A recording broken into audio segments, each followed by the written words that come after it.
बिस्मिल्लाहिर्रहमानिर्रहीम। मैं हूं फ़ारूक जौहरी और आप देख रहे हैं फ़ारूक जौहरी ऑफिशियल यूट्यूब चैनल। नाजरीन, सबसे पहले हम बात करेंगे सैलाब की और सैलाब की तबाहकारियों की। सैलाब की तबाहकारियाँ जारी हैं और अब तक जो है मुल्की मईशत को जहां नुकसान हुआ है वहां अवाम के जानो माल का भी बेतहाशा नुकसान हुआ है। लेकिन बहैसियत कौम अगर हम अपने गिरबानों में देखें तो हमारा सर जो है वो शर्म से झुक जाएगा। हम खुद शर्म से पानी पानी हो जाएंगे। जब भी कोई कुदरती आफत आती है, जब भी कोई ऐसा कोई मसला होता है, तो सबसे पहले पाकिस्तान में ज़ख़ीरा अंदोज़ माफिया जो है वो मुतहरिक हो जाता है और सबसे पहले जो है अशिया खुर्दोनोश की जो है वो कीमतों को बेतहाशा बढ़ा दिया जाता है।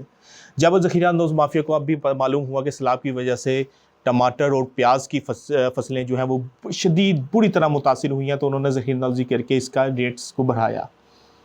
शर्म आनी चाहिए। हमें अपने गिरबानों में पहले ख़ुद देखना चाहिए कि बहैसियत कौम हम कहाँ खड़े हैं। बहैसियत कौम हमें खुद शर्म से डूब मर जाना चाहिए।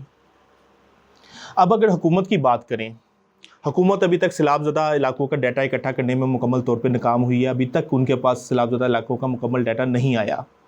जब तक मुकम्मल डाटा नहीं आएगा, रिलीफ़ का काम जो है वो मुकम्मल नहीं हो पाएगा। ये भी एक हमारा सेटबैक है कि हुकूमत अभी तक जो है वो डाटा इकट्ठा नहीं कर पाई। और सैलाबज़दा जो इलाकों में NGOs हैं भरपूर काम कर रही हैं, खैराती इदारे भरपूर काम कर रहे हैं, उनको करना भी चाहिए और इनकी तारीफ़ भी होनी चाहिए, बिल्कुल तारीफ़ होनी चाहिए, क्योंकि वो बढ़ चढ़ कर हिस्सा ले रहे हैं, भरपूर काम कर रहे हैं। वहाँ पर माली इमदाद दी जा रही है, उसके अलावा अशिया खुर्दोनोश पहुँचाई जा रही हैं। लेकिन जो सबसे ज़्यादा काम कर रहा है, हम उसकी तरफ तो हम उसके बारे में बात भी नहीं कर रहे, हम उसके बारे में एक लफ्ज़ नहीं बोल रहे, सिर्फ़ उसको तनकीद का निशाना बना रहे हैं। वो है पाक फ़ौज। पाक फ़ौज इस वक्त जो है वो सैलाबज़दा इलाकों में सबसे ज़्यादा काम कर रही है और हम माजी में भी और अब भी पाक फ़ौज पर जो तनकीद करते हैं उनको शर्म आनी चाहिए। और पाक फ़ौज के साथ हमेशा से हम खड़े हैं और खड़े रहेंगे। जब भी कोई ऐसी आफत मुल्क में आती है या मुल्क की दफ़ा हो, ये फ़ौज ही की मरहून मिन्नत है कि वो मुल्क की दफ़ा में भी काम करती है और ऐसी कुदरती आफात में भी जो है वो भरपूर तरीके से जो है वो काम करती है। तीसरी तरफ अगर देखा जाए कि पाकिस्तान सैलाब की वजह से जो पाकिस्तान की मईशत को जो झटका लगा है, इसमें सबसे ज़्यादा झटका जो लगा है वो पाक चाइना इकनॉमिक कॉरिडोर को लगा है। पाक चाइना इकनॉमिक कॉरिडोर को सैलाब की वजह से शदीद नुकसान हुआ है और जब पानी उतरेगा तो इसकी बहाली के लिए एक अरसा दरकार होगा। मेरी अल्लाह ताला से दुआ है कि इस नुकसान से पाकिस्तान जल्द अज़ जल्द निकले और जो नुकसान हुआ है हमें इसकी भरपाई करने की भरपूर जो है वो मौका मिल सके। नाज़रीन, अब हम आज की अपनी दूसरी स्टोरी की तरफ आते हैं। दूसरी स्टोरी है कि बाऊजी की लंदन से वापसी।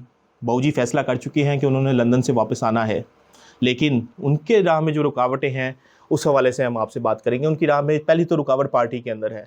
पार्टी के अंदर छोटा और भतीजा नहीं चाहते कि बाऊजी लंदन से वापस आएँ, क्योंकि अगर बाऊजी लंदन से वापस आते हैं तो उनकी सियासत जो है वो ख़त्म होती हुई नज़र आ रही है और वो ऐसा कभी भी नहीं चाहेंगे। ख़त्म तो नहीं होगी, हाँ महदूद होती हुई नज़र आ रही है। वो अब सियासत जो है वो अपनी महदूद नहीं करना चाहते, क्योंकि छोटे भाई को वज़ारत उज़्मा की लत लग गई है और भतीजे को वज़ारत आला की लत लग चुकी है।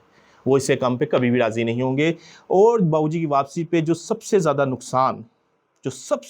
नुकसान हो रहा है वो PDM के अंदर एक जमात है जिसको हम पीपल्स पार्टी के नाम से जानते हैं। ज़रदारी का नुकसान होता हुआ नज़र आ रहा है और ज़रदारी नहीं चाहता, ज़रदारी साहब नहीं चाहते कि बाऊजी जो है वो वतन वापस आएँ। क्यों? क्योंकि ज़रदारी साहब एक ग्रेट प्लान पर अमल कर रहे हैं जिसके मुताबिक उन्होंने नून लीग को हुकूमत लेकर दी और नून लीग से जब हुकूमत नहीं संभली तो तमाम गालियाँ जो PDM में हैं नून लीग के हिस्से में आई और ज़रदारी साहब अभी तक जो है वो पाक साफ़ हैं। ज़रदारी साहब नहीं चाहते कि बाऊजी वापस आएँ, क्योंकि ज़रदारी साहब अगले इलेक्शंस में पंजाब के अंदर जो है वो पीपल्स पार्टी का रोल लेना चाहते हैं, कुछ सीटें लेना चाहते हैं, जो कि बाऊजी की लंदन वापसी की वजह से मुमकिन होता हुआ नज़र नहीं आ रहा। इस वजह से भी ज़रदारी साहब जो हैं वो नहीं चाह रहे कि बाऊजी की वतन वापसी हो और बाऊजी जो है मुल्क की सियासत में रोल अदा करें, क्योंकि इमरान खान को तो बाऊजी के वतन वापसी से कोई नुकसान होता हुआ नज़र नहीं आ रहा। असल नुकसान जो है वो पार्टी के अंदर छोटे को और भतीजे को होता हुआ नज़र आ रहा है और दूसरा जो नुकसान होता हुआ नज़र आ रहा है वो PDM के अंदर ज़रदारी को होता हुआ नज़र आ रहा है, क्योंकि ज़रदारी को पंजाब के अंदर एक दफ़ा फिर जो है वो सीट्स जो रोल वो चाह रहे हैं वो नहीं मिलता हुआ नज़र आ रहा। تیسرا، عمران خان صاحب کے حوالے سے کہا جا رہا تھا کہ -1 فارمولے پہ عمل کیا جا رہا ہے، اور پارٹی کے اندر کچھ لوگ بھی ہیں جو اس حوالے سے بیک ڈور رابطے کر رہے ہیں اور چاہ رہے تھے کہ عمران خان کو -1 کر دیا جائے. لیکن جس طرح سے عوام عمران خان کے ساتھ کھڑی ہے اور اس کے پیچھے کھڑی ہے، اس کی ایک کال پر جو ہے وہ باہر نکلتی ہے. پارٹی کے اندر لوگوں کو بھی اب معلوم ہو گیا ہے کہ پارٹی صرف ون مین شو کا نام ہے، وہ عمران خان ہے. اور عمران خان اگر مائنس ہوتا ہے تو پارٹی کے اندر کوئی بھی ایسا نہیں ہے جو پارٹی کو سنبھال سکے.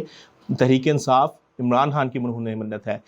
تو ناظرین، آج ہم ان 3 خبروں کے ساتھ آپ کے ساتھ موجود تھے، اور انشاءاللہ کل ایک نئے خبر اور نئے تجزیے کے ساتھ آپ کے سامنے حاضر ہوں گے. تب تک کے لیے اجازت دیجیے. اللہ حافظ.